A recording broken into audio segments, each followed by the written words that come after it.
அனைவருக்கும் வணக்கம். 2026ஆம் ஆண்டுக்கான முதல் சூரிய கிரகணம் பிப்ரவரி 17ஆம் தேதி நிகழ்ந்தது. அது பகுதி நேர சூரிய கிரகணம் என அழைக்கப்பட்டது. இதனைத் தொடர்ந்து இந்த ஆண்டிற்கான முதல் சந்திர கிரகணம் நடைபெற இருக்கிறதாகவும் எங்கெல்லாம் இதெல்லாம் பார்க்கலாம் அப்படிங்கிறத பற்றி தெரிஞ்சுக்க போகிறோம். இந்த சந்திர கிரகணத்தின் போது நாம் என்ன செய்யணும், என்ன செய்யக்கூடாது அப்படிங்கிறத பற்றி முழுமையாக தெரிஞ்சுக்கலாம்.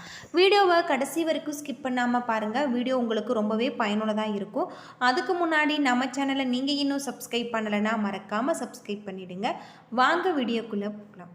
நம்முடைய சேனலில் வாராகியம்மன் ஜோதிட நிலையத்தில் அனைத்து விதமான பிரச்சனைகளுக்கும் தீர்வு சொல்லப்பட்டு வருது. உங்களுடைய ஜாதகத்தில் இருக்கக்கூடிய பிரச்சனைகளுக்கு தீர்வு காண வேணும்னா டிஸ்கிரிப்ஷனில் நம்பர் இருக்குது. அந்த நம்பருக்கு கால் பண்ணி உங்களுடைய பிரச்சனைகளை சொன்னீங்கன்னா போதும், கட்டாயம் ஒரு தீர்வு உங்களுக்கு கிடைக்கும். சூரியன், பூமி, சந்திரன் ஆகிய 3 கோள்களுமே ஒரே நேர்கோட்டில் வரும். அதாவது சந்திரன் பூமியை சுற்றும், பூமி சூரியனை சுற்றுகிறது. அப்பொழுது பூமி சூரியனுக்கும் சந்திரனுக்கும் நடுவில் வரும் பொழுது பூமியின் நிழல் சந்திரனின் மேல் விழுகிறது. இதனால் பூமியின் நிழல் ஒரு பகுதி சந்திரனை மறைக்கும். இந்த நிகழ்வை தான் சந்திர கிரகணம் என அழைக்கப்படுவதாக சொல்லப்படுது. சந்திர கிரகணத்தை பொறுத்தவரை 3 வகைப்படும். முழு சந்திர கிரகணம், பகுதி சந்திர கிரகணம், அரை நிற சந்திர கிரகணம் ஆகும். இந்த வகையில் இந்த ஆண்டு நடைபெறும் முதல் சந்திர கிரகணம் முழு சந்திர கிரகணம் ஆகும். சூரியன், பூமி, சந்திரன் ஆகியவை ஒரே நேர்கோட்டில் நகரும். பூமி சூரியனுக்கும் சந்திரனுக்கும் இடையில நகரும் பொழுது சூரியனின் நேரடி ஒளியை தடுத்து அதன் நிழல் சந்திரனின் மீது படும் பொழுது முழு சந்திர கிரகணம் ஏற்படுகிறது. இந்த நிகழ்வே முழு சந்திர கிரகணமாக இருக்குது. இது பௌர்ணமி நாட்களில் மட்டும் ஏற்படும். இதன் காரணமாக தான் நிலா முழு வடிவத்தில் காட்சியளிக்கும். இதனால் ஒவ்வொரு பௌர்ணமியிலுமே கிரகணம் வராது. 3 கோள்களுக்கு துல்லியமான ஒரே நேர்கோட்டில் வர வேண்டும். சூரிய ஒளி சந்திரன் மேற்பரப்பை தாக்குவதற்கு பூமியின் வளிமண்டலத்தின் வழியாக வளைந்து செல்வதால் சந்திரன் பெரும்பாலுமே சிவப்பு நிறத்தில் தோன்றும்.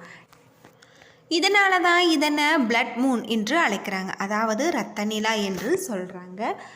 இது மார்ச் 3, 2026 அன்று நிகழும் முழு சந்திர கிரகணம். இந்திய நேரப்படி மாலை 4:45 மணிக்கு துவங்குகிறது. முழு நிலவாக மாலை 5:10 மணிக்கு காட்சியளிக்கும். மேலும் மாலை 5:40 முழு சந்திர கிரகணம் முடிவடைகிறது. சூரிய அஸ்தமனத்திற்கு பிறகு கிழக்கு அடிவானத்தை சுற்றி இரத்த நிலவின் சிறந்த காட்சிகள் இருக்கும். சுமார் முழு நேர கிரகணம் 58 நிமிடங்கள் வரை நீடிக்கும் இருக்கு. வடகிழக்கு இந்தியாவான அஸ்ஸாம், அருணாச்சல பிரதேசம் போன்ற இடத்துல இது தெரிவதாகவும் சொல்லப்படுது. அது மட்டும் இல்லாமல் டெல்லி, மும்பை, பெங்களூர், சென்னை, ஹைதராபாத் உள்ளிட்ட பல பகுதிகளில் முழுமையாக பார்க்க முடியும். சூரிய கிரகணத்தை காட்டிலும் சந்திர கிரகணத்தை வெறும் கண்ணால் பார்ப்பது முற்றிலும் பாதுகாப்பானது. இரத்த நிலவை ரசிக்க உங்களுக்கு தொலைநோக்கி மூலம் அல்லது சிறு தொலைநோக்கி பார்வையை கொண்டு நம்ம பார்க்கலாம் அப்படின்னு சொல்லப்படுது. இந்த அரிய நிகழ்வு மாலை நேரத்தில் ஏற்பட இருக்கிறதாக சொல்லப்படுது. அது மட்டும் இல்லாமல் பொதுவாக இந்த சந்திர கிரகணம் இந்த வருடத்தில் முதல் சந்திர கிரகணமாக இருக்குது அப்படின்னு சொல்லப்படுது.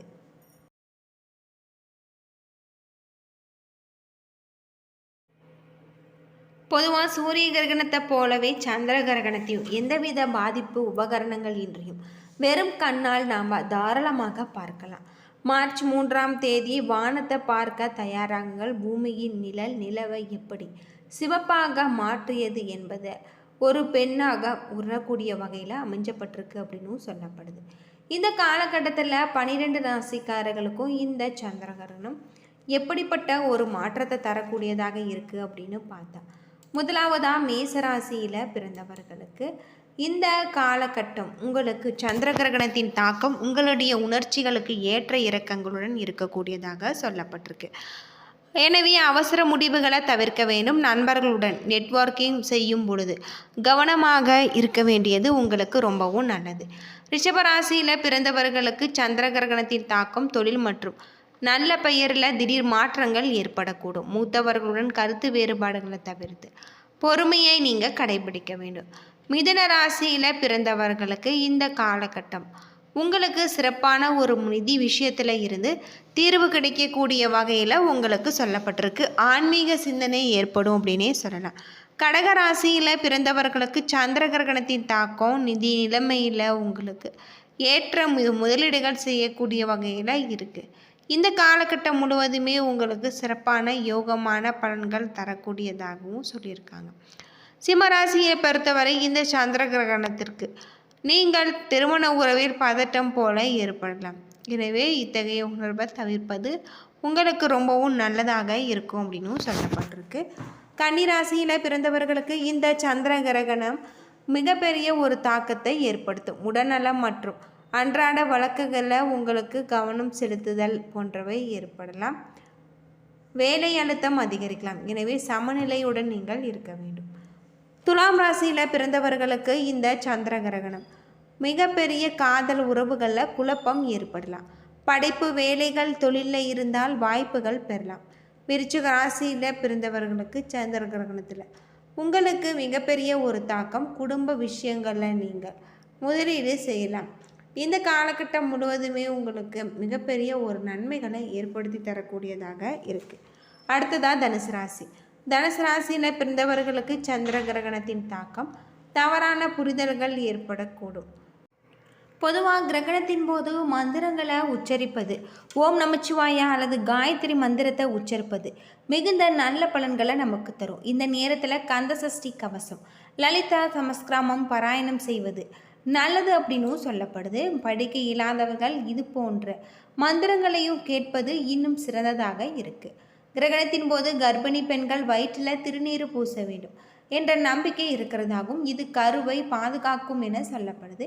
இதை செய்வதால் நிச்சயமாக எந்த ஒரு ஆபத்தும் இல்லை. ஆனால் கிரகணத்தின் போது ஏற்படும் தோஷங்களை இது குறைக்கும்.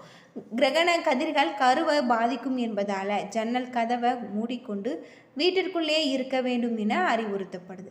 கிரகணத்தின் பொழுது கத்தி, கத்திரிக்கோள் மற்றும் அரிசி ஊசி போன்ற கூர்மையான பொருட்களை நம்ம பயன்படுத்தக்கூடாது என்று சாஸ்திரத்தில் கூறுகிறது. அது மட்டும் இல்லாமல் திறந்த வெளியில் நின்று கிரகணத்தை பார்ப்பதை தவிர்ப்பதும் நல்லது.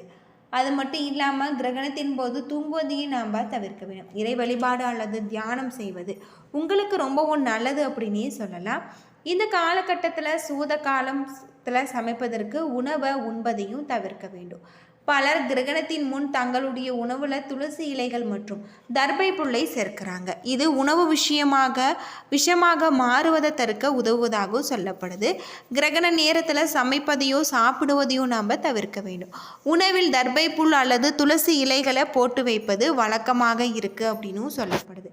இந்த கிரகண வேளையில் இது போல செய்து வர வேண்டும்.